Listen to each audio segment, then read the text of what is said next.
터키에서 캐나다로, 캐나다에서 다시 한국으로. 이 여성의 여행 지도는 언제나 예상을 빗나갑니다. 오늘은 캐나다 토론토에 살고 있는 터키 출신 유튜버 제이넵의 한국 여행 2일차를 담았습니다. 아침에 그녀가 눈을 뜨자마자 꺼내든 건 다름 아닌 한국의 믹스커피였습니다.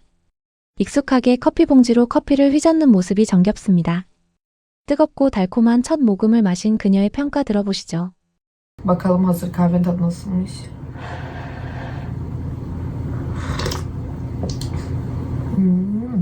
Tatlılık seviyesi tam yerinde diyebilirim. Ne çok tatlı, ne tatsız. 딱 맞는 단맛이라며 만족스러운 표정을 짓는 그녀의 얼굴에서 오늘 하루에 대한 기대감이 그대로 묻어납니다. 오늘 일정은 결코 가볍지 않습니다. 북촌 한옥마을, 경복궁 한복체험, 홍대 언어교환 파티까지.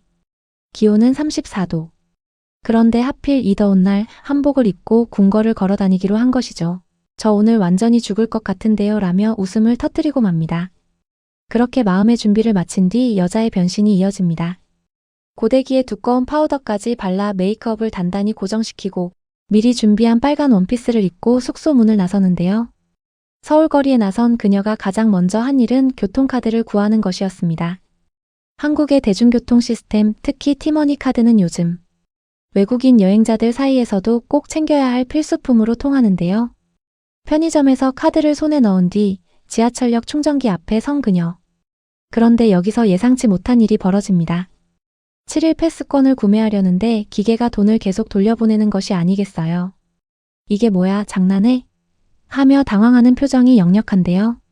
사실 이 장면이 굉장히 흥미롭습니다. 한국 지하철 시스템은 전 세계에서 손꼽히는 최첨단 대중교통으로 한국인들에게는 너무나 익숙하고 당연한 인프라인데요. 아이러니하게도 한국 지하철을 처음 이용하는 외국인들은 이 혼란 자체를 하나의 콘텐츠로 남길 만큼 흥미롭게 받아들인다는 거죠. 이번 영상 제목은 돈을 뱉는 기계인가요? 하여튼 무사히 지하철을 탄 그녀는 한국에서 2년째 생활 중인 터키 친구 술라와 합류합니다. 술라는 한국어를 모국어 수준으로 구사하는데요. 두 사람이 처음 찾아간 곳은 안국 근처의 전통 분위기가 물씬 나는 카페입니다.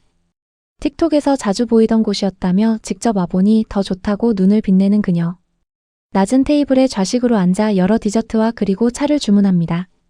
케이크를 한 입 베어 문 순간 이렇게 푸딩슈가 맛이 강한 케이크는 처음이야 라며 신기한 표정을 짓는데요. Pudra şekeri tadı. İlk defa bir tatlıda bu kadar pudra şekeri tadını alıyorum. Bu da peynirli kek. Tatlı yarışmasında birinci olmuş bir kek.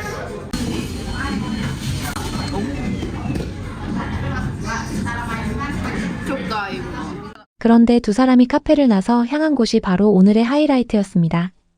북촌 한옥마을.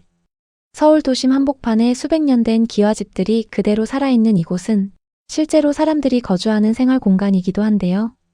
그래서 관광객들은 오전 10시부터 오후 5시 사이에만 방문이 가능하고 조용히 걸어 다녀야 합니다. 이 규칙을 이미 알고 있던 그녀는 여기 진짜 사람들이 사는 동네야. 실제로 대문을 열려는 관광객들이 있어서 이런 규칙이 생긴 거래라며 설명도 해줍니다. 미국이나 유럽의 관광지들은 대부분 상업화되어 실제 거주민들이 떠나버린 경우가 많습니다.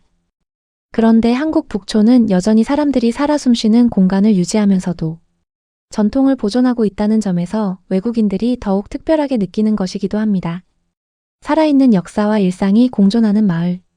이건 돈을 주고도 쉽게 만들어낼 수 없는 것입니다. 그렇게 좁은 골목을 걷던 두 사람은 새로 오픈한 뷰티샵을 가서 무료 마스크팩을 선물 받고 시원한 선풍기 바람으로 더위를 식히는 모습도 영상에 담았습니다. 이어서 두 사람은 길거리 포장마차에서 떡볶이를 만납니다. 처음 먹었을 때 별로였다던 그녀, 이번엔 한 번 더 도전하겠다며 조심스럽게 한 개를 집어넣는데요. Lütfen, lütfen.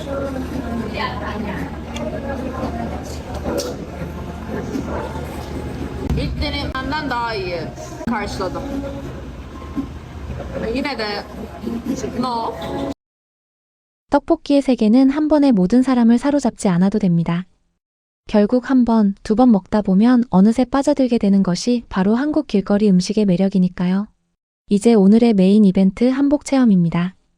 한복집에서 두 사람이 고른 색은 흰색 바탕에 금빛 자수가 새겨진 우아한 한복이었는데요. 한복을 입고 나서자마자 우리 완전 관광객이 됐어라며 웃음을 터뜨립니다. Aynı hanbokları giydik. Ben bir turist Ömer'im şu an. 그런데 더 놀라운 건 그 다음이었습니다. 경복궁에 한복을 입고 입장하면 입장료가 무료라는 것. 사실 이 한복 무료 입장 정책은 한국만의 특별한 문화 홍보 방식이기도 합니다. 다른 나라와 달리 한국은 전통 의상을 입는 것만으로도 문화유산을 무료로 체험할 수 있도록 열어두고 있는 것이죠. 경복궁 안으로 들어선 두 사람은 34도 더위 속에서도 궁궐 곳곳을 누비며 사진을 찍습니다. 시간 제한이 있는 한복 대여였기 때문에 시간을 최대한 활용하려는 두 사람의 발걸음이 바쁘게 이어지는데요. 정신없이 사진을 찍다가 카메라 거치대를 그만 잃어버렸지만 다시 찾아서 기뻐하는 모습도 영상에 담겨 있네요. 경복궁 투어를 마친 뒤 두 사람이 찾아간 곳은 체인 식당 돈티. 이곳에서 주문한 메뉴는 솥밥. 뜨거운 은색 솥에 쌀밥이 깔리고 그 위에 고기와 달걀, 파가 올라오는 한식을 보자마자 두 사람의 눈이 빛납니다. 맛있게 먹고 가게 근처를 걷다가 깜짝 놀라는 상황이 벌어졌는데요. 바로 이스탄불 고등어 케밥이라는 가게 간판이 보였기 때문입니다. 한국인 사장님이 직접 이스탄불에 건너가 케밥을 먹어본 뒤 그 맛에 반해 한국에 가게를 차렸다는 이 이야기. 그녀에게는 자신의 나라 음식이 이렇게 먼 한국에서 사랑받고 있다는 사실이 꽤나 벅차게 느껴졌던 것 같습니다. 이제 저녁 두 사람은 홍대로 향합니다. 홍대 거리를 걷던 그녀가 갑자기 멈춰 서서 카메라를 들이댑니다. Hongdae'ye geldim arkadaşlar. Ve bir şey fark ettim ki Seul'de tek böyle cırtlak kırmızı giyen sanırım bir ben varım. Herkes çok nötr koyu renkler giyiyor ve çok dikkat çekiyorum. Göstereyim şu an. Herkes siyah beyaz nötr renkler. İlk defa renkli giyen bu amcayı görüyorum bugün. 실제로 홍대 거리를 걷는 사람들 대부분이 차분한 무채색 계열을 입고 있었고 빨간 원피스를 입은 그녀만 유독 눈에 띄는 상황이었습니다. 홍대 메인 광장에 도착하자 거리 공연이 한창입니다. 그러다 발견한 것 바로 소주. 소주를 보고는 이거 레스토랑에서 마시려면 엄청 비싸다며 설명합니다. 그리고는 새로운 술을 제조하는데요. 소주에 석류 주스를 섞어서 만듭니다. 소주 맛이 하나도 안 나라며 놀라워하는데요. 한국의 최신 술 문화까지 자연스럽게 연출하는 그녀가 너무 매력적이네요. 그리고 오늘의 마지막 목적지 바로 홍대 언어 교환 프로그램이 남았습니다. 다양한 나라의 사람들이 모여 40분마다 테이블을 옮기며 서로의 언어와 문화를 나누는 행사인데요. 토론토에서도 이런 프로그램에 참여해서 많은 친구를 사귀었다는 그녀는 한국에서도 같은 기대를 품고 참여했습니다. 그리고 밤이 깊어지자 이들은 클럽으로 자리를 옮겼고 한국인 친구들과 어울리며 서울의 밤을 화끈하게 제대로 즐기게 됩니다. 서울에서의 바쁜 하루가 이렇게 끝납니다. 아침 믹스 커피 한 잔으로 시작해서 한복을 입고 경복궁을 걷고 북촌 골목길을 누비고 홍대 클럽에서 한국인 친구들과 밤을 보내기까지. 이 모든 것이 단 하루 안에 벌어진 일이란 게 믿어지시나요? 한국이라는 나라는 이렇습니다. 우리에게는 늘 있어온 일상인데 그녀의 인생에서는 잊지 못할 하루로 기억되기를 바라며 영상을 마칩니다.